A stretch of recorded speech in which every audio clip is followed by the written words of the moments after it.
We did it, everybody. The Thunderdome era of Friday Night SmackDown is over. Complete. Done. Finito. Na. Hey. Goodbye.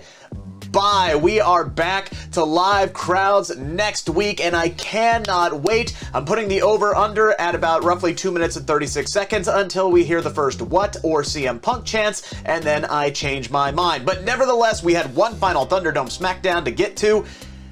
It was pretty good. It was thrown off the rails by some big news that broke earlier in the day, and WWE had to make some big changes. Let's not waste any time. First things first, though, click the button, subscribe to the Sportskeeda Wrestling YouTube channel. You know what to do. Let's get into it now. I'm Ricky Ucchino. Here is the good, the bad, and the ugly of this week's Friday Night SmackDown.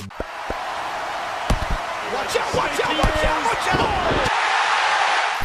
We're actually going to change things up here a little bit, and we're going to start with the ugly, because there was some big news that broke early on in the day on Friday that just changed the entire landscape of SmackDown, and this one just hurts. Guys, if you're watching this video, then surely by now you know that Bayley is no longer able to compete at Money in the Bank this week. She reportedly suffered a knee injury while training, possibly a torn ACL that is going to keep her out for about 9 months. Now, that's not been confirmed yet by WWE, but this is just an absolute gut punch. And that's for several reasons. First and foremost, Bayley, without question, helped carry WWE through this pandemic era. Her work has been nothing short of spectacular under the most difficult circumstances. And now, just a week out from returning to live crowds, a freak accident during, again, reportedly normal, everyday chain wrestling warm-ups. She goes down. It's a torn ACL. There's no guarantee that she'll be back in 9 months if it is a torn ACL. So this is just... your heart breaks for her. Secondly, remember the fact Bayley didn't get her WrestleMania match this year, and now she could very easily miss next year's WrestleMania. You can't help but just be heartbroken for her. Despite the on-screen antics, Bayley is loved by fans across the globe and every superstar in the back. You know how I can tell? I can tell by the outpouring of support that she received on social media shortly after the news broke and then well into the night. Another reason this sucks, I was really looking forward to the I Quit match at Money in the Bank, and now the whole plan has been scrapped. Instead, we're getting Carmella and Bianca next Friday in a normal championship match. Now, I know many fans were hoping for something else here, a Sasha Banks, a Becky Lynch, but facts are WWE was dealt a shit hand here.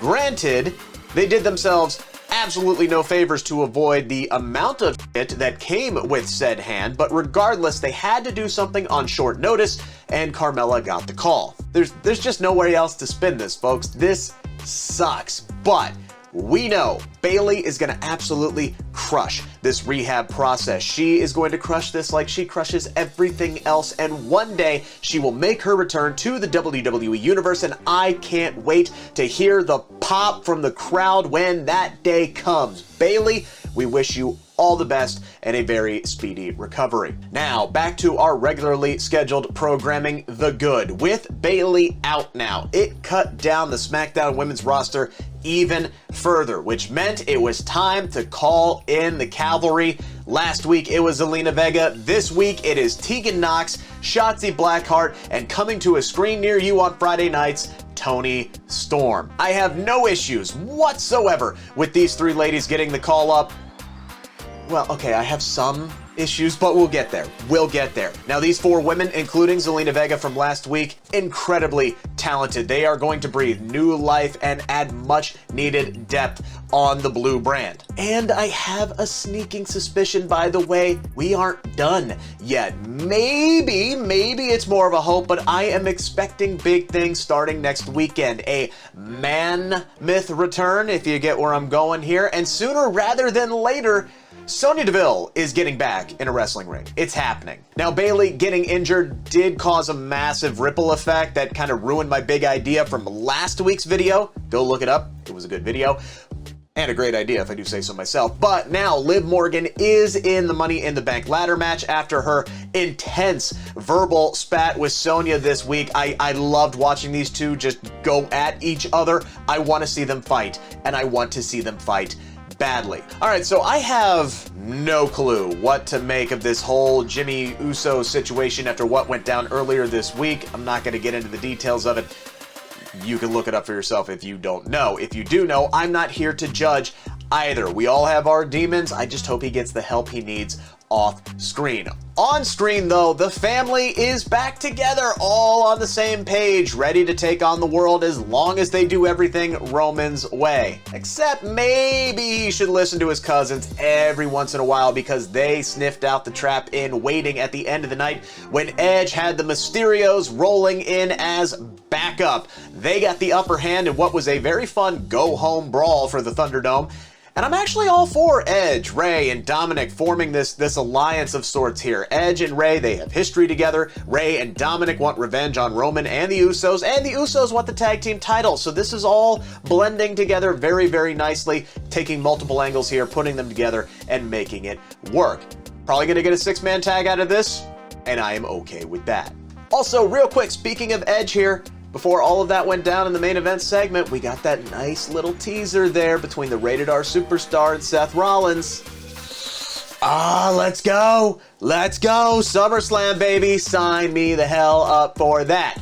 Now, I know I crapped all over the Money in the Bank qualifiers last week because, well, rematches. But I actually thought both contests were incredibly well done this week. Moreover, I think the right guys came out on top on this. Now, I'm gonna duck people throwing stuff at me for Cesaro here. Give me a chance to explain.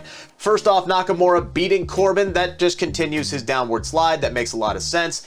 And yes, I know a lot of people wanted Cesaro to be in this match. They wanted him to win the Money in the Bank briefcase. But they did make him look incredibly strong in defeat. Dude took a lot of punishment, lost a lot of blood before he ultimately lost that matchup. So yeah, he got put over. They didn't do him dirty here. Plus, guys, we need some heels in this Money in the Bank ladder match. Before Rollins won, we had Johnny Drip Drip. And that was it.